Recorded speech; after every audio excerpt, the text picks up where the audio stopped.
À 6h17 ce matin-là, ma femme m'a envoyé un message disant que les plans changeaient, que je ne venais plus à la croisière car Léa voulait son vrai père. Je l'ai lu 2 fois. J'ai posé mon café sur le plan de travail de la cuisine. Ce comptoir, je l'avais installé moi-même 16 ans plus tôt un samedi alors que Léa était encore assez petite pour s'y asseoir et me tendre les vis. Puis j'ai répondu 4 mots. Profitez bien du voyage. Et j'ai appelé mon avocat. Je sais ce que cela laisse paraître. Que je suis froid. Peut-être pensez-vous qu'un homme devrait se battre pour sa famille, devrait appeler sa femme en hurlant, devrait se pointer à l'aéroport et faire une scène. Je n'en avais pas la force. 23 ans vous apprennent que la bataille était déjà perdue bien avant que le message n'arrive. On ne le sait juste pas encore. Je m'appelle Marc Lefebvre.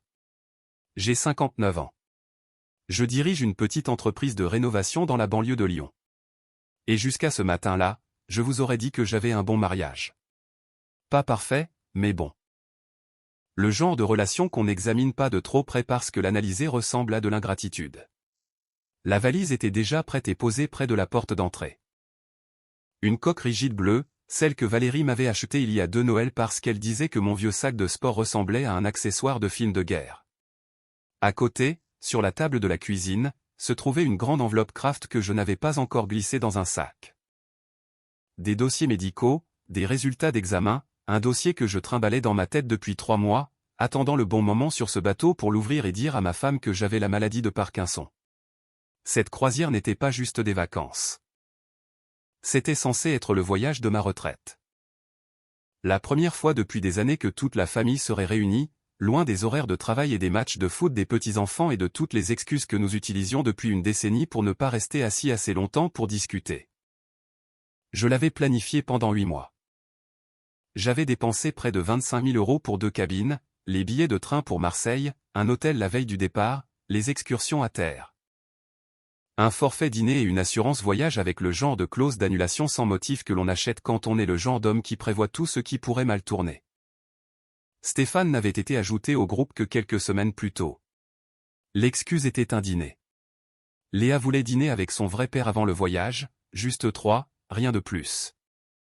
Puis, quelque part en chemin, Valérie et Léa ont commencé à dire que Stéphane n'avait jamais eu de vraies vacances en famille, qu'il avait manqué tant de choses, que ce pourrait être une chance de lui offrir quelque chose. Je pensais qu'il viendrait sur le quai pour nous dire au revoir. J'imaginais même Stéphane debout là, les mains dans les poches, pendant que nous monterions sur la passerelle. Ce message me disait le contraire. Je n'ai pas jeté le téléphone. Je n'ai pas donné de coup de poing dans les cloisons, même si j'aurais pu réparer le plâtre en 20 minutes chrono. Je suis juste resté debout dans ma cuisine à regarder cette valise bleue près de la porte. Et j'ai pensé à quelque chose qui ne m'était jamais apparu aussi clairement auparavant. Pendant 23 ans, j'étais l'homme qu'on appelait quand la voiture ne démarrait pas, quand le loyer manquait, quand quelqu'un avait besoin d'être conduit aux urgences à 2 heures du matin. Mais dès qu'une meilleure place se libérait à table, je devenais l'homme qu'on pouvait laisser derrière. Valérie a envoyé un autre message demandant de ne pas rendre les choses difficiles, car Léa avait attendu cela toute sa vie. J'ai lu cette ligne 3 ou 4 fois. Et voici ce qui m'a piqué. Léa n'avait pas attendu Stéphane toute sa vie. Elle m'avait eu, moi, toute sa vie. Mais dans l'histoire qu'elle se racontait, les années où j'avais été présent ne semblaient plus compter pour grand-chose. J'ai appelé Maître Alain Bernard. Il est mon avocat depuis presque 20 ans, depuis que j'ai créé l'entreprise. Et il m'a entendu demander beaucoup de choses.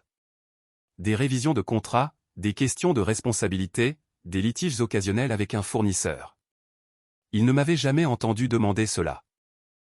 Je ne lui ai pas dit que je voulais me venger. Je ne suis pas fait comme ça. Et honnêtement, à ce moment-là, vengeance n'était même pas le mot dans ma tête. Je lui ai dit que je voulais savoir exactement ce qui était à moi, ce qui était à elle, et comment je pouvais m'éloigner de tout ça sans enfreindre une seule loi.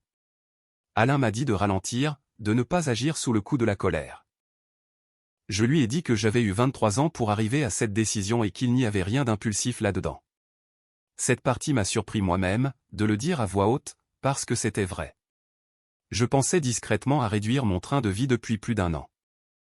J'avais fait estimer la maison. Je savais, parce que j'avais vérifié des mois avant tout cela, que la maison était à moi. Je l'avais acheté avant que Valérie et moi ne nous marions et notre contrat de mariage l'énonçait clairement. Bien propre. Quand j'avais renégocié mon prêt quelques années plus tôt, elle avait signé des documents renonçant à toute réclamation liée à cela. Je ne l'avais pas fait par méfiance. Je l'avais fait parce qu'un bon entrepreneur prévoit que le toit fuit avant qu'il ne pleuve. Alors, quand Alain a demandé si j'étais sûr, j'ai réalisé que la réponse honnête était qu'une partie de moi en était sûre depuis longtemps. Ce message a juste sorti la décision de la pile des peut-être. J'ai ouvert le compte où j'avais réservé le voyage. Je ne pouvais pas récupérer tout ce que j'avais déjà dépensé. Pas tout, en tout cas. Mais je pouvais arrêter ce qui n'était pas encore arrivé. J'ai annulé ma propre cabine, retiré les excursions réservées à mon nom, coupé la carte bancaire supplémentaire et me suis retiré comme garant pour le solde restant. J'ai appuyé sur le premier bouton. Mon téléphone s'est allumé presque instantanément, le nom de Valérie remplissant l'écran. Je l'ai retourné face contre le comptoir et ne l'ai plus repris. Au moment où leur train quittait Lyon, elle croyait encore avoir simplement remplacé un passager. Elle n'avait aucune idée qu'elle venait de perdre l'homme qui maintenait tout le voyage et toute leur vie ensemble. Je ne pouvais pas annuler tout le voyage. Valérie et Léa avaient réservé leur propre cabine séparément bien avant que Stéphane ne fasse partie de la conversation. Leur billet était donc intouchable de là où j'étais. Mais une grande partie, le forfait restauration, les excursions, l'acompte de l'hôtel avant le départ, avait été réservé à mon nom et payé par mes comptes, avec des soldes encore ouverts. J'ai annulé ce qui pouvait l'être et j'ai arrêté de payer ce qui ne l'était pas. L'assurance voyage a remboursé une bonne partie, bien que loin de tout. Je ne vais pas prétendre que je n'ai pas ressenti une petite satisfaction en regardant ces chiffres. 25 000 € ne disparaissent sans douleur pour personne, qu'on soit un entrepreneur à la retraite ou non. Mais il y avait aussi quelque chose de libérateur là-dedans. Je savais que je perdrais de l'argent. Pour la première fois depuis longtemps, j'étais prêt à payer pour le privilège de ne plus être utilisé. Valérie a appelé depuis l'aéroport. 1 fois, 2 fois, 6 fois. Les messages ont commencé par être doux. Marc, s'il te plaît, parlons. Puis sont devenus brusques rapidement. Marc, l'hôtel dit que ta carte a été refusée. As-tu bloqué le compte voyage? C'est embarrassant. Embarrassant. C'était le mot qu'elle avait choisi. Pas blessée, pas confuse. Embarrassant. Comme si je m'étais présenté mal habillé à un dîner mondain. Le message de Léa est arrivé quelques minutes plus tard. Tu n'as pas besoin de punir tout le monde juste parce que tu es contrarié. J'ai lu celui-là 2 fois, assis seul dans une maison qui semblait soudainement 4 fois trop grande. Pas une seule fois elle n'a demandé si j'allais bien. Pas une seule fois elle n'a demandé pourquoi j'étais contrarié au départ. Seulement que mon mécontentement était gênant pour les personnes qui le dérangeaient. Je ne lui ai répondu qu'une seule fois. Tu voulais un voyage avec ton vrai père. Il devrait être payé par la famille que tu as choisi d'emmener. Je n'ai plus eu de nouvelles après cela. Stéphane a fini par couvrir le manque à gagner avec sa propre carte de crédit, à contre-cœur d'après ce que j'ai compris plus tard. Ils sont quand même partis et pendant quelques jours, je pense qu'ils se sont dit qu'ils avaient surmonté mon petit caprice et que tout redeviendrait normal une fois rentré. Je veux vous parler de 3 moments parce que lister 23 ans de sacrifice prendrait toute la nuit. Et honnêtement, 3 suffisent pour comprendre la forme de tout cela. Le premier, Léa avait 7 ans, elle avait une fièvre qui ne tombait pas. Au cœur d'un hiver glacial à Lyon. Valérie travaillait de nuit à l'hôpital. J'ai appelé Stéphane. C'était à l'époque où il répondait encore occasionnellement. Et je n'ai rien obtenu. Alors, je me suis assis sur le bord de son lit, changeant les gants de toilette frais. Et vers 1 heure du matin, je l'ai conduite moi-même aux urgences. Quand elle est sortie du brouillard de la fièvre qui commençait enfin à baisser, elle a attrapé mon doigt avec toute sa petite main et a dit « Ne pars pas, papa ». C'était la première fois qu'elle m'appelait comme ça. Le deuxième, sa remise de diplôme à l'université. J'avais couvert la dernière partie des frais de scolarité après qu'elle ait perdu une bourse un semestre. Je n'en ai jamais fait toute une histoire, j'ai juste payé et je suis passé à autre chose. Stéphane est arrivé en retard avec un bracelet coûteux et a réussi à se retrouver sur toutes les photos. Quand le photographe a dit « Prenons une avec les parents », Léa a tiré sa mère et Stéphane contre elle. Je me tenais sur le côté, tenant sa robe de diplômé sur mon bras comme un employé de vestiaire. Le troisième, La fête des pères l'année dernière, Léa a posté un long hommage à Stéphane en ligne. Peu importe le temps que nous avons perdu, tu seras toujours mon papa. Sur le comptoir de la cuisine, elle m'avait laissé une carte. Elle disait, Marc, merci pour ton aide constante. Pas papa, juste un gars qui rend service. Je suis resté longtemps avec ça avant d'en parler à Alain. Je suis allé à son bureau et je lui ai dit ce que je voulais. Préparer les papiers de séparation. Couper l'accès au compte joint. Confirmer que le titre de propriété de la maison était propre comme je m'en souvenais. Avancer sur la vente. Je tournais autour de l'idée depuis plus d'1 an. Alain s'est penché en arrière et a demandé si je voulais qu'elle revienne avant d'avancer. Elle a pris sa décision avant d'embarquer, ai-je dit. Il a fait glisser un dossier sur le bureau. Il y a une chose que tu dois comprendre avant de signer quoi que ce soit. Ce n'est pas une simple déclaration. C'est ta vie qui change. J'ai pris le stylo. Ma main droite tremblait juste un peu, juste assez pour que la signature soit de travers à la fin du L. Alain l'a remarqué. Ses yeux se sont levés vers les miens puis se sont rabaissés, et il n'a rien dit, ce que j'ai apprécié plus qu'il ne le pensait probablement. J'ai retiré ma main une seconde, je l'ai stabilisée contre mon genou.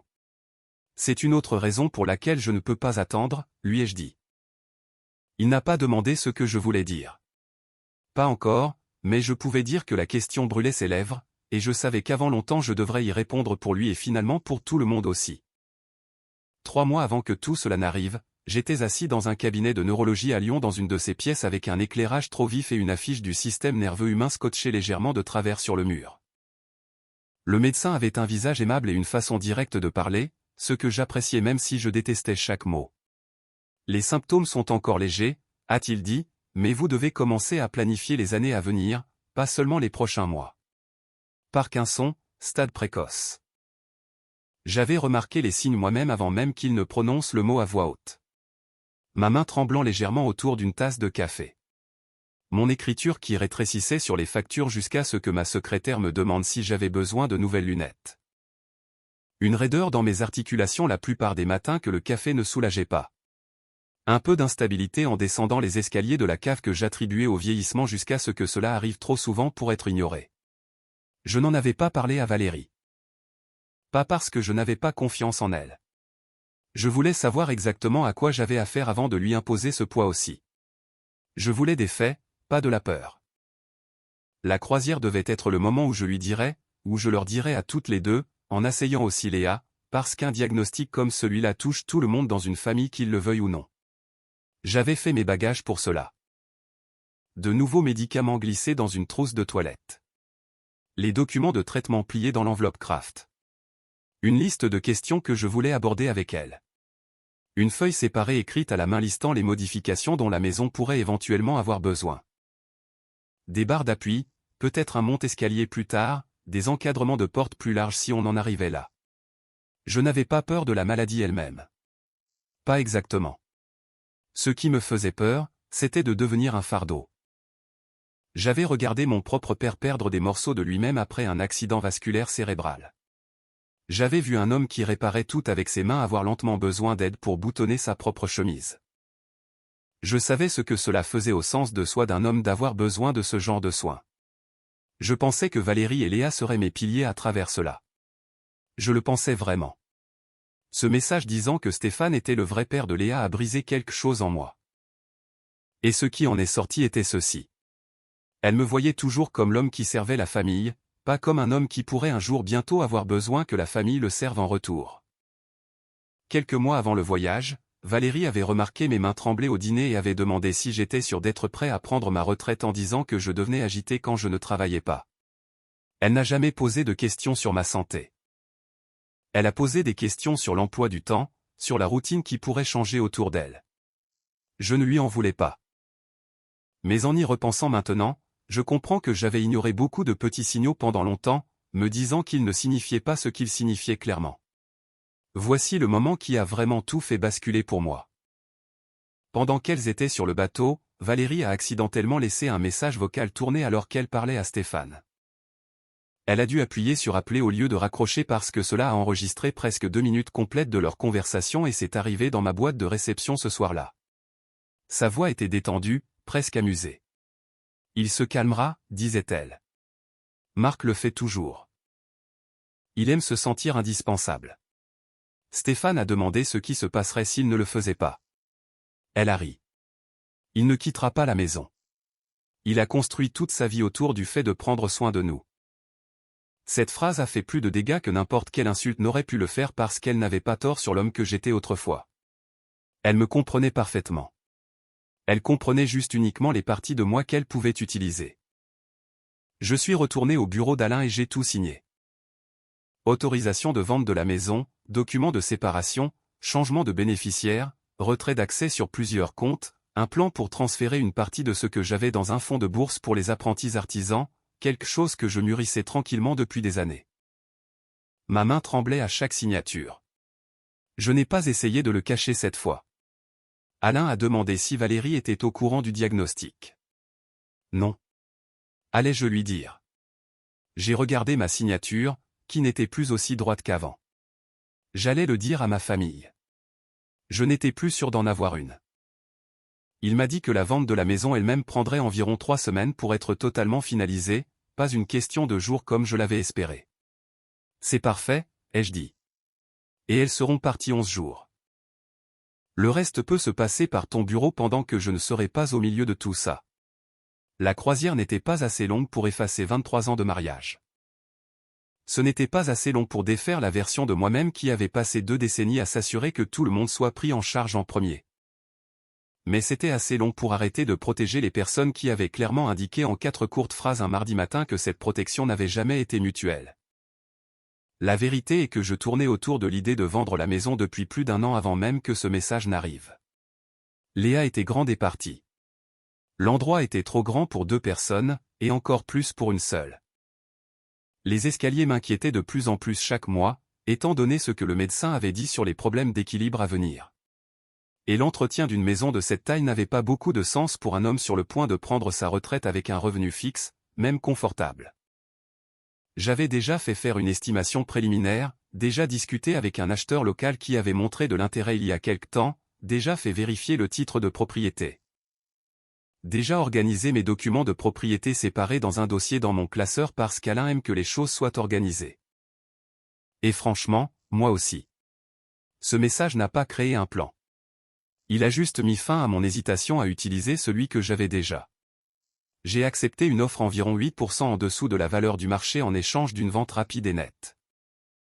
18 jours, pas de réparation requise, pas de moi avec des étrangers se promenant dans ma cuisine pendant que je restais dehors en faisant semblant de ne pas regarder. 18 jours signifiaient que je pouvais rester discret sur toute l'affaire avant que quiconque ne rentre.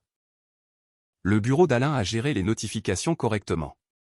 Courriel, courrier recommandé, copie numérique de chaque document, un calendrier clair pour que Valérie organise ses affaires. Tout était en règle. Rien de sournois. Valérie a vu l'objet de ce premier courriel alors qu'elle était encore sur le bateau. Elle m'a dit plus tard qu'elle avait supposé que c'était juste moi essayant de lui faire peur pour qu'elle m'appelle. Elle ne l'a jamais ouvert. Elle a envoyé un message à la place disant qu'on parlerait à son retour et de ne rien faire de puéril. Je n'ai pas répondu à celui-là non plus. Quand les déménageurs sont venus, je veux être clair sur une chose. Je n'ai rien jeté. Je n'ai rien caché. Je n'ai pas touché un seul article qui ne m'appartenait pas. Une entreprise de déménagement professionnel a emballé les vêtements de Valérie. Les affaires de Léa encore éparpillées dans son ancienne chambre. Les albums photos, les articles de cuisine que Valérie avait choisis au fil des ans. Tout est allé dans un garde-meuble payé 6 semaines à l'avance. Ce que j'ai gardé pour moi était peu de choses. La vieille boîte à outils de mon père, une photo de Léa à 7 ans, un crayon de charpentier usé que j'avais depuis que j'avais créé l'entreprise, une chaise en bois que j'avais construite de mes propres mains à l'époque où l'entreprise n'était que moi et un camion. Mon dossier médical. C'était à peu près tout. J'ai laissé les gros meubles derrière moi puisque l'acheteur avait accepté de les prendre dans le cadre de la transaction. C'était plus facile ainsi, plus propre. Il y a eu un moment qui m'a touché, cependant. Je suis entré dans ce qui était la chambre de Léa. Vide maintenant, à l'exception des marques de crayon encore sur le cadre de la porte. 7 ans, 10 ans, 13 ans. Les tailles grimpant sur le bois avec ma propre écriture. À côté de la dernière, j'avais écrit bientôt plus grande que papa. J'ai passé mon pouce sur cette ligne, mais je n'en ai pas pris de photo. Certaines choses n'ont pas besoin d'être emportées hors de la porte pour être encore réelles. Elles vivent simplement là où vous les avez laissées. Mon voisin Gérard est sorti pendant que le camion de déménagement chargeait. Je le connais depuis presque aussi longtemps que je vis dans cette rue. Valérie est au courant, a-t-il demandé en désignant le camion. Son avocat l'est. Son adresse courriel l'est. Qu'elle le sache ou non dépend de si elle a pris la peine de lire ses messages, lui ai-je dit. Il a demandé où j'allais. Quelque part avec un seul étage et moins de pièces où se sentir seul, ai-je dit. Et je le pensais surtout comme une plaisanterie. J'ai trouvé une petite location près du lac du Bourget. Un rez-de-chaussée, une petite véranda devant, assez proche du cabinet de mon médecin pour que les rendez-vous ne prennent pas toute ma journée, assez de place dans le garage pour la boîte à outils de mon père et un vieux bateau de pêche que j'avais l'intention de réparer depuis des années. J'ai changé mon numéro de téléphone principal et gardé une adresse courriel ouverte strictement pour Alain. La dernière chose que j'ai faite avant de remettre les clés a été de poser une enveloppe sur le comptoir de la cuisine. Pas un coup d'éclat, pas une pique de départ. À l'intérieur se trouvait l'adresse du garde-meuble, des copies des documents juridiques, assez d'argent liquide pour couvrir 2 semaines dans un hôtel et une lettre dont j'écrirai davantage plus tard. J'ai verrouillé la porte une dernière fois et j'ai remis les clés au nouveau propriétaire, un jeune gars avec 2 enfants et un chien qui aboyait dans sa voiture. Il m'a serré la main et m'a remercié. Je lui ai dit de prendre soin de l'endroit, et je le pensais aussi. Je ne les ai pas laissés sans rien. Je leur ai laissé chaque avis juridique, chaque possession personnelle et chaque chance de prendre la responsabilité de ce qui venait ensuite. Ce que j'ai cessé de leur laisser, c'était moi. Pendant que je signais la remise des clés à Lyon, ils étaient tous les 3 encore en mer. Et pendant quelques jours, au moins de l'extérieur, tout ressemblait exactement à ce que Léa avait toujours dit vouloir. Des boissons au bord de la piscine, un bon dîner avec des nappes blanches. Une photo de Léa debout entre sa mère et Stéphane avec pour légende le voyage en famille que nous aurions dû avoir il y a des années. Je n'ai rien cherché de tout cela. Gérard m'a envoyé une photo avant de se raviser et de s'excuser. Ne m'en envoie plus et tout ce que je lui ai dit et il ne l'a pas fait. Mais les fissures apparaissent vite quand la personne qui maintient les choses s'éloigne. Et Stéphane, il s'est avéré, n'avait jamais été celui qui maintenait quoi que ce soit dans cette famille. Il avait couvert les frais supplémentaires avec sa carte de crédit, mais les plaintes ont commencé presque immédiatement après. Il évitait de payer les additions au restaurant quand il le pouvait, refusait de payer pour le forfait internet du bateau, disait à Léa qu'elle devrait payer ses propres excursions. S'énervait visiblement quand Valérie abordait doucement ce à quoi leur situation de vie pourrait ressembler une fois rentrée. Une nuit au dîner, Léa a évoqué un souvenir de ses 12 ans. Un séjour à l'hôpital, 3 jours, un flot de lumière fluorescente et de moniteurs qui bipent. Stéphane a souri et a dit qu'il s'en souvenait. Quel hôpital était-ce ? A-t-elle demandé. Il ne savait pas. Moi, je savais. J'avais dormi sur une chaise en plastique dans cette chambre pendant 3 nuits d'affilée. Valérie a ouvert le courriel du bureau d'Alain le 7e jour du voyage. Elle a essayé de m'appeler. Le numéro n'aboutissait pas. Elle a appelé Alain à la place et il lui a dit calmement que toute communication devait passer par son avocat. Elle a raccroché, secoué, mais a essayé de le cacher à Léa pour ne pas gâcher ce qui restait de la croisière. Stéphane lui a dit de ne pas s'inquiéter. Il bluffe, disait-il. Les hommes comme Marc ont besoin de gens dont s'occuper. Il cédera une fois que vous serez rentrés. Cette phrase a sonné étrangement pour Valérie, même si elle ne pouvait pas tout à fait dire pourquoi au début. C'était presque mot pour mot ce qu'elle avait dit elle-même dans ce message vocal. Que je ne partirais jamais vraiment, que j'avais construit toute ma vie sur le besoin d'être indispensable. Entendre cela sortir de la bouche de quelqu'un d'autre, visant elle cette fois, semblait déplacer quelque chose.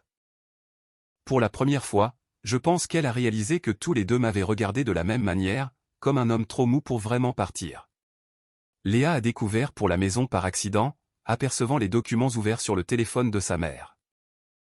Il a vendu la maison parce qu'on a emmené papa, a-t-elle dit, vive, en colère.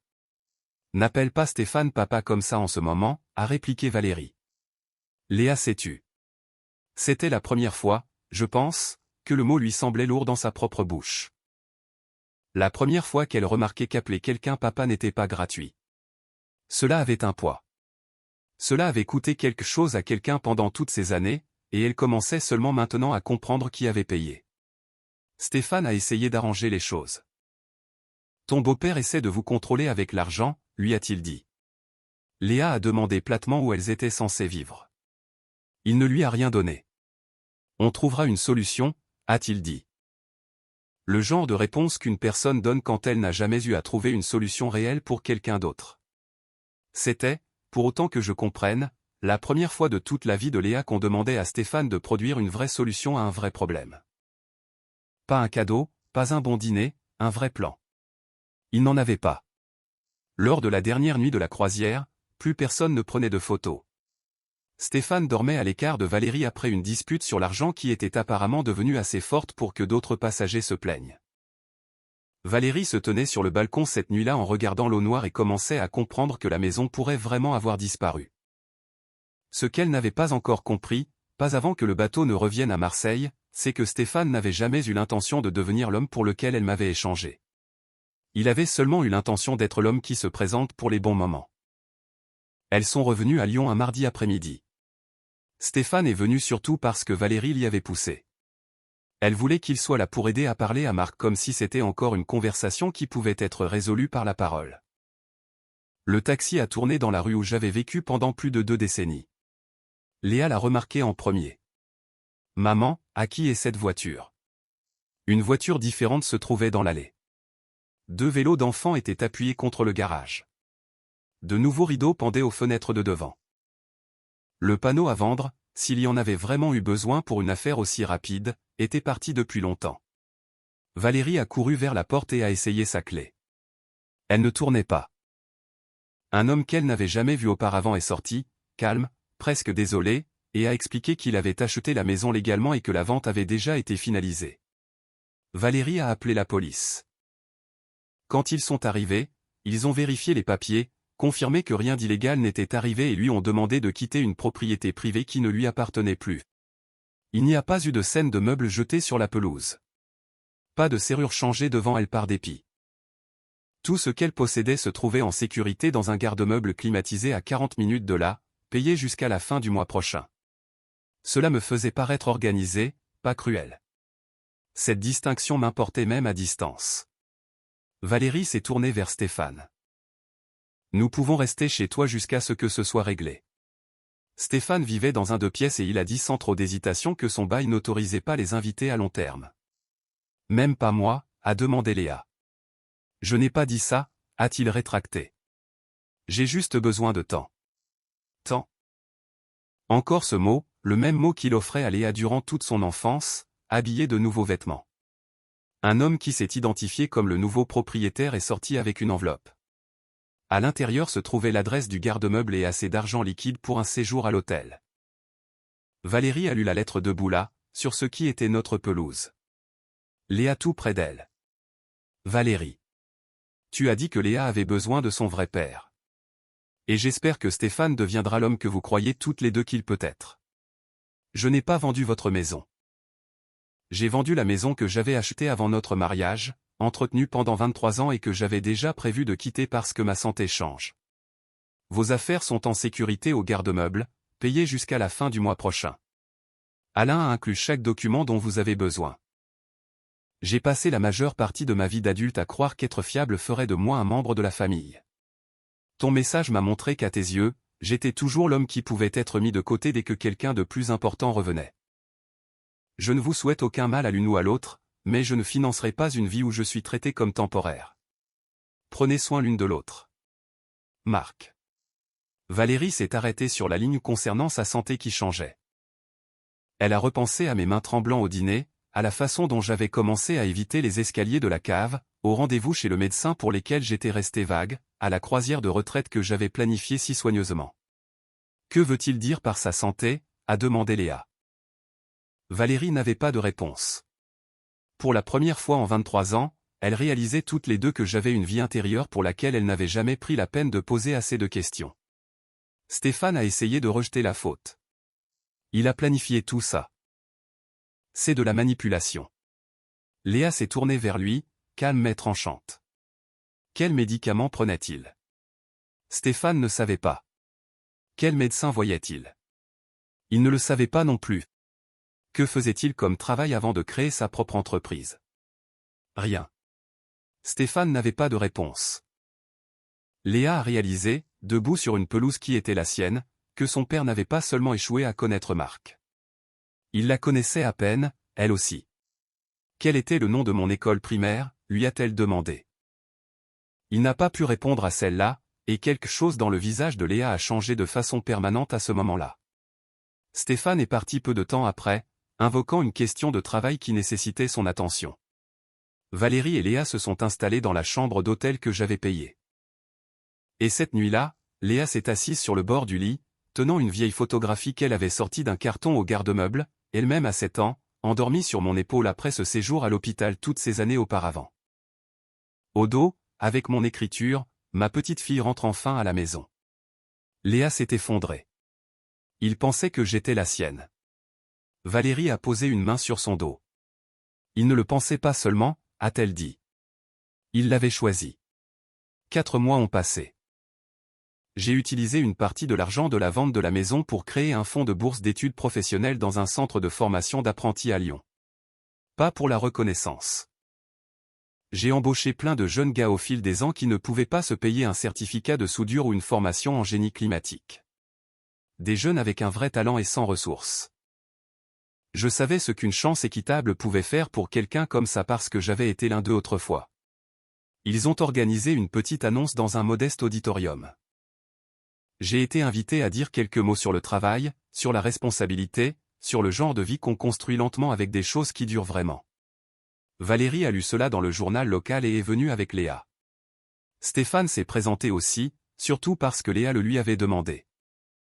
Elle voulait voir, lui a-t-elle dit plus tard, s'il était capable de se déplacer pour quelque chose qui n'était ni facile ni pratique. Après que j'ai fini de parler, Valérie s'est avancée vers moi à travers la petite foule. Elle n'a pas commencé à crier. Sa voix était basse, contrôlée.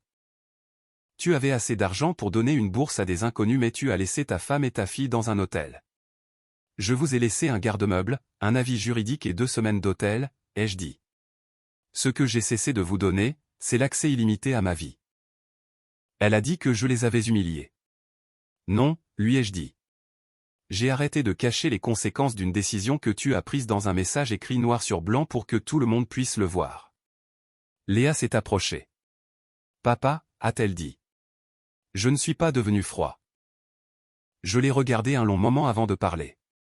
J'ai adoré t'entendre m'appeler comme ça quand tu avais 7 ans, ai-je dit. Ses yeux se sont remplis de larmes. J'ai été stupide. Tu étais assez vieille pour choisir, lui ai-je dit. Cela signifie que tu es assez vieille pour comprendre ce que ce choix a coûté. Elle m'a demandé de revenir, pas dans le mariage, juste dans leur vie, de revenir à la façon dont les choses étaient.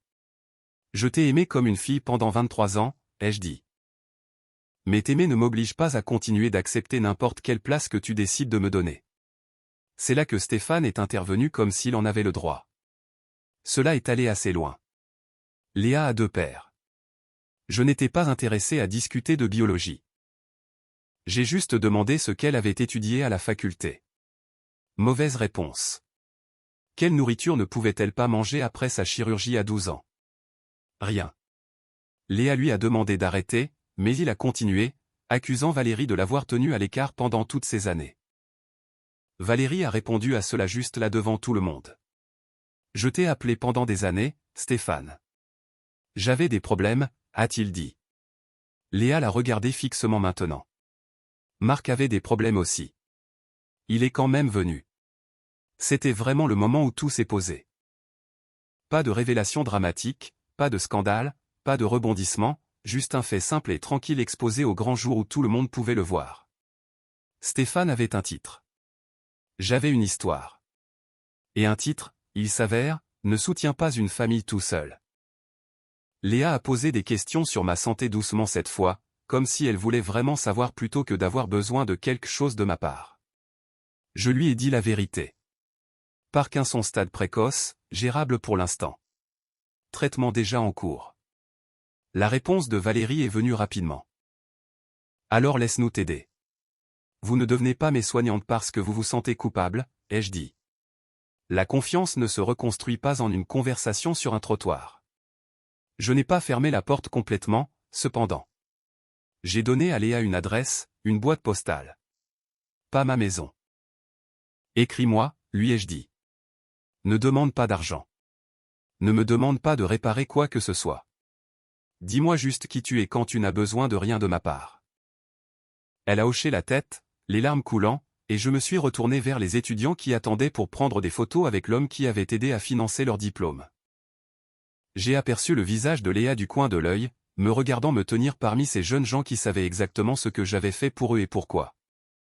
Je pense que c'était la première fois qu'elle me voyait vraiment, non pas comme l'homme qui réparait les choses pour sa famille, mais comme un homme à part entière, debout sur ses propres jambes, valant quelque chose indépendamment de ce qu'il pouvait fournir.